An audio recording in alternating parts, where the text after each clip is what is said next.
অনেক মা বোন রয়েছে, তারা প্রস্রাবখানায় যাই, লেট্রিনে যাই, বেপর্দা অবস্থায় যায়, বের হওয়ার পরেই দেখা যায় ভূতে আক্রমণ করেছে, জিনে আক্রমণ করেছে। কারণ তারা বেপর্দা অবস্থায় লেট্রিনে গিয়েছিল, প্রস্রাব পায়খানায় গিয়েছিল এবং দোয়াও পাঠ করে যায়নি, যার কারণে তাদেরকে শয়তানি আক্রমণ করেছে।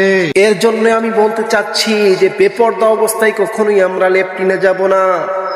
আমরা অবশ্যই দোয়া পাঠ করে তারপরে লেট্রিনে যাব, প্রস্রাব পায়খানায় যাব। আল্লাহ রাসূল সাল্লাল্লাহু আলাইহি সাল্লাম সুন্দর একটি দোয়া শিখিয়ে দিয়েছেন।